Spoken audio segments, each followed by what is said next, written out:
Ça y est, vous avez un produit, on va pouvoir le vendre. Mais en fait, à quel prix? Galère! Aujourd'hui, on va parler pricing. Bonjour à tous, je suis Rémi Perla, fondateur de la startup Epopia, et aujourd'hui on va se poser cette question fondamentale: à quel prix vendre son produit? Comment est-ce qu'on fixe le prix? Alors moi, quand j'ai débarqué au début dans l'entrepreneuriat et que je me suis posé cette question, quelqu'un m'a conseillé un jour: alors tu prends la structure de coût de ton produit, tu fais x 2,1 et tu as ton prix de vente. Ouais, mais non. Alors absolument pas. Il n'y a pas de méthode du tout comme ça pour le faire. Déjà, votre prix ne doit absolument pas dépendre de votre structure de coût. Vous n'avez absolument pas envie qu'un jour un client vous dise: mais attendez, parce que votre produit à produire, il coûte tant d'euros, donc du coup, pourquoi est-ce que je paierais plus et pourquoi vous auriez telle marge? Vous n'avez pas à discuter de votre marge. Vous avez besoin d'argent pour vivre, pour vous développer, pour investir. C'est pas par rapport à la structure de coût. Ça ne doit pas fonctionner comme ça du tout. Donc on oublie ça. Il n'y a pas d'algorithme pour définir son prix. Il faut déjà se rendre compte que le prix d'un produit, c'est juste la valeur que projette ce produit. En gros, tous les jours, les clients achètent des tonnes de produits qui ne valent rien et qu'ils les payent cher et ils en sont contents. C'est pas des arnaques, ils en sont contents. Et il y a une bonne raison à ça, c'est qu'ils projettent de la valeur et qu'ils estiment que par rapport à l'argent qu'ils ont investi, ils reçoivent la valeur attendue. Même si ce n'est pas le coût de production du produit qui a cette valeur, mais le service rendu à la sortie donne cette valeur-là et donc ils en ont pour leur argent. Et c'est ça l'important. L'important, c'est quand vous allez vendre votre produit, que les gens projettent à cette valeur pour se dire: ok, ce prix en vaut le coup, et qu'à la fin, ils reçoivent à cette valeur pour qu'ils ne se disent pas à reculons, finalement, je me suis bien fait avoir. Non, il faut qu'au début, vous projetiez la valeur qui est bonne pour qu'ils se disent ce prix est bon, et qu'à la fin, après l'avoir utilisé, ils se disent ça en valait le coup.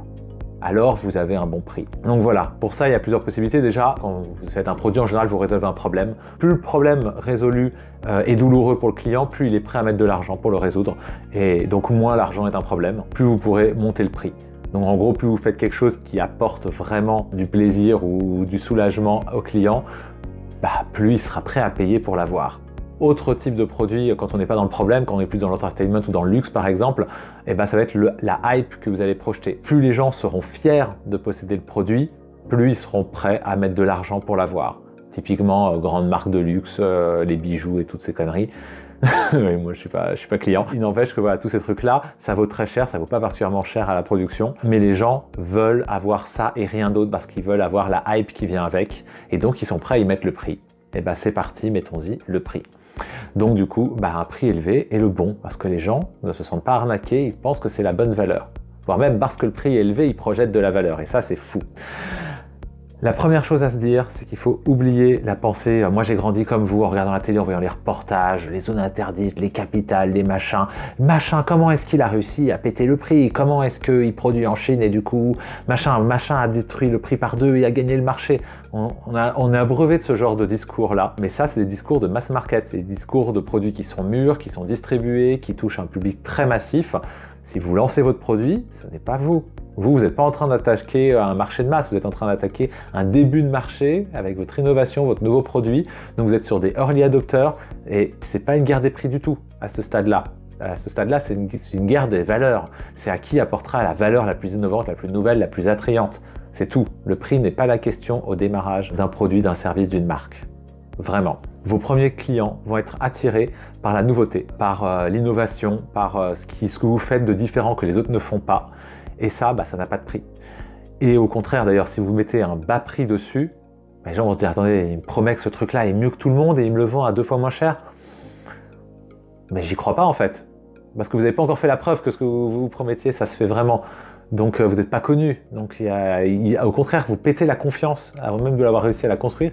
Le prix bas va détruire la confiance que vous auriez pu créer avec votre client. Donc non, mettez le prix, l'innovation, la nouveauté, ça a un prix, mettez-le. Et si c'est cher, du coup ça vaut le coup. Montez le prix, montez vos prix tout le temps et testez le prix et doublez le prix. Vous avez un prix, il fonctionne, ok, doublez-le et voyez ce que ça donne et vous verrez. Exemple, avec Epopia, donc nous on fait des aventures par courrier pour faire lire et écrire les enfants, on est B2C. Ce que je dis, ça marche parfaitement pareil en B2B. On est B2C, donc on s'adresse au grand public. On a commencé Epopia, on se disait: ouais, mais notre truc il marche, on sait pas encore vraiment si ça marche bien, c'est quand même fait de briques et de broc, c'est pas vraiment fini, on peut pas le faire, et puis on veut que plein de gens l'achètent, donc on va mettre un prix bas et comme ça il y aura plein de gens qui vont l'acheter très vite.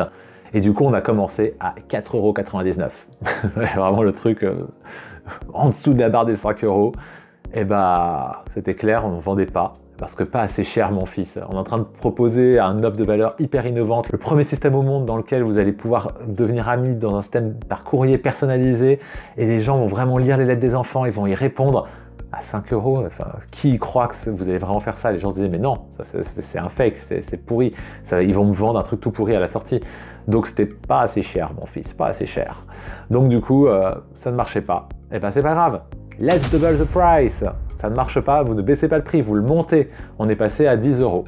Et bah à 10 euros, on a vendu, on a commencé à vendre plus. On a dit ok, on est monté à 15 euros. Et bah à 15 euros, on vendait toujours plus. Ok, on est monté, alors pas d'un coup, mais progressivement, on est monté à 20 euros, puis même jusqu'à 22 euros.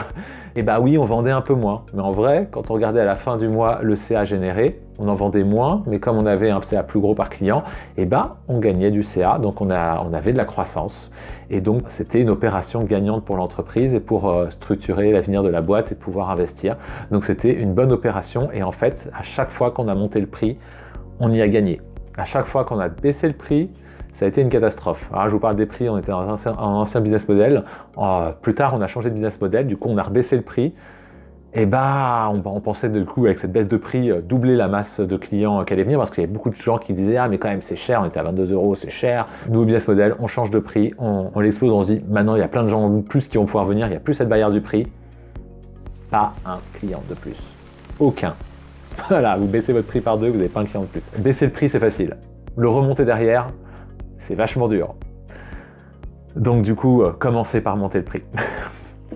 Voilà, c'est tout. Il n'y a pas plus simple à ça. Vous commencez par monter le prix. Et alors je vous dis, effectivement, monter le prix, c'est dur. On a toujours peur. Quand on monte le prix, on se dit « Ah, mais mes clients vont paniquer, ils vont se dire mais que je les arnaque et pourquoi maintenant c'est plus cher, avant ça l'était moins. Il y a des gens qui sont venus, qui nous connaissent, qui attendent pour acheter. Au moment où ils vont venir, ce sera plus le même prix qu'avant, ils vont être en colère. Bref, ça va être un sujet de stress. » Non. Juste non, en fait, ça ne dérange personne que vous montiez votre prix. Vous n'êtes personne, personne ne regarde votre prix et suit votre cote et se dit « Ils ont changé de prix, j'aurais dû acheter avant, je suis trop déçu ». Au pire, il y a 10 personnes qui sont passées sur votre site et qui vont acheter alors que vous aurez monté le prix et qui vont vous envoyer un mail en disant « Ah, mais je croyais que c'était à ce prix-là, pourquoi c'est plus cher ?» Et vous ferez « Ah, c'est pas grave, je vous donne une petite réduc ». Et ce sera fini, vous aurez 10 fois la question, pas une de plus. Donc monter le prix n'est pas un problème. Pour les clients en cours, oui, effectivement, quand vous montez le prix, en général, on essaye, ne serait-ce que pour respecter ses CGV, de garder le prix ancien pour les clients en cours si vous avez un abonnement avec de la récurrence. Il n'empêche qu'à un moment, si vous avez vraiment changé de structure et vous avez consolidé c'est le bon prix, et ben montez aussi les autres clients avec. C'est reste ou part. En vrai, si vous projetez de la valeur et si les gens sont contents de votre produit et que c'est un peu plus cher, et ben ils seront d'accord. Et surtout, si en plus vous êtes transparent et que vous expliquez pourquoi, et ben ils seront d'accord. Si les gens partent parce que le prix est monté et qu'ils n'en sont pas contents, c'est qu'en fait, ils n'ont pas un problème avec le prix, ils ont un problème avec le produit.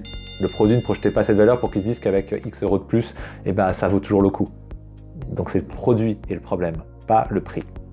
Voilà, donc n'ayez pas peur de monter le prix. Et la plupart du temps, surtout si vous êtes une petite boîte qui démarre un nouveau projet, personne ne le verra. Personne ne surveille votre cote, vraiment. Et puis alors, surprise. Petite surprise parce que j'aime bien vous offrir des cadeaux. On se dit toujours, vendre un produit plus cher, bah voilà, j'arrive à vendre un truc à 100 euros, mais à vendre un truc à 1000 euros, c'est plus cher, donc ça va être plus dur. Eh ben non, absolument pas. Le plus dur, c'est de vendre. Le plus dur, c'est de trouver un client et de lui donner de l'intérêt pour votre produit. La question du prix, elle vient à la fin et c'est pas elle qui est décisive du tout. Si vous ferez quelque chose qui a de la valeur, qui projette de la valeur, eh ben le plus dur, c'est de les trouver et de les convaincre. Et vous les trouvez et les convainquez avant même d'avoir parlé du prix. Donc c'est vraiment tout le discours qui explique ce que vous faites, pourquoi vous le faites, pourquoi c'est bon pour eux, ce qu'ils vont y gagner. Donc c'est vraiment tout ce discours commercial-là qui est important et c'est d'avoir l'opportunité et le temps de faire ce discours qui est difficile. Une fois que vous avez fait ce discours à une personne, vous pouvez lui vendre à 100 ou à 1000 avec à peu près le même niveau de complexité. Ça dépend de votre produit en fait, de la valeur que projette votre produit. Il n'y a pas de plus de complexité.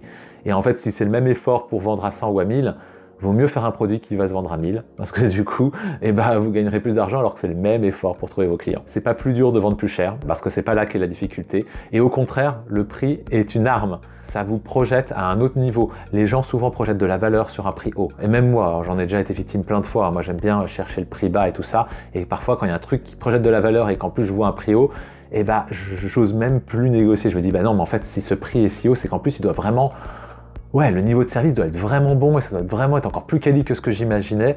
Et du coup, quand ils me disent, hey, il y a des frais en plus et ceci, bah, je fais, ok, bah, c'est le jeu en vrai, c'est pour en bénéficier, c'est le jeu, et bah, je vais jouer le jeu jusqu'au bout. Et en fait, je me laisse embarquer dans cette culture-là du prix plus haut parce que j'ai projeté plus de valeur, notamment à cause du prix. Donc voilà, c'est au contraire un engrenage et baisser le prix, ça casse cet engrenage et ça fait que les gens vont encore plus le questionner. Le prix que vous mettez sur votre produit, c'est la position que vous prenez sur le marché. Si vous mettez un prix bas, vous êtes un truc cheap, de mauvaise qualité pour des gens qui cherchent des trucs pas chers.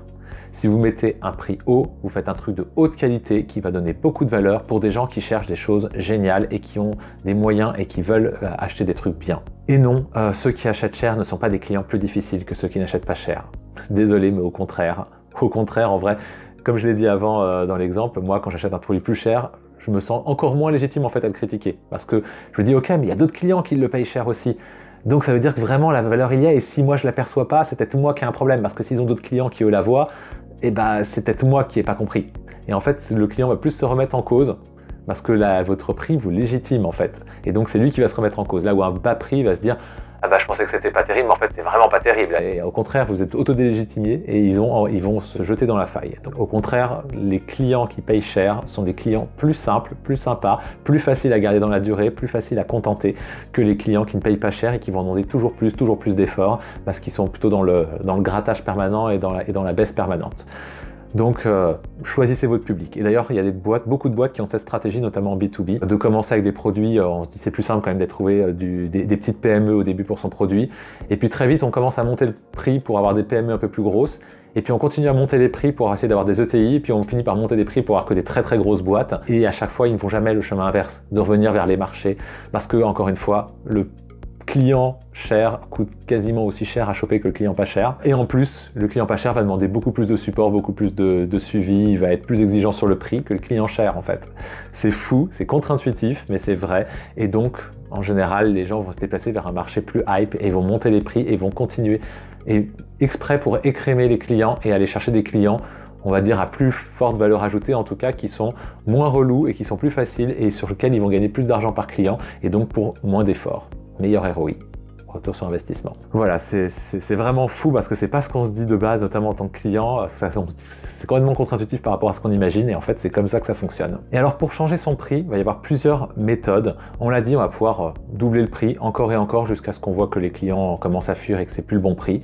Mais on va aussi pouvoir repackager son offre avec un prix par exemple plus bas, mais on va y mettre de l'upsell. Donc on va avoir des options en plus qu'on va pouvoir payer au fur et à mesure et donc faire monter le prix de manière mécanique mais a posteriori. On va aussi pouvoir avoir un prix plus bas d'entrée mais il y a des frais de mise en service, il y a de la formation, il y a de l'onboarding, donc il y a d'autres services qui sont mis autour et qui sont nécessaires pour en bénéficier.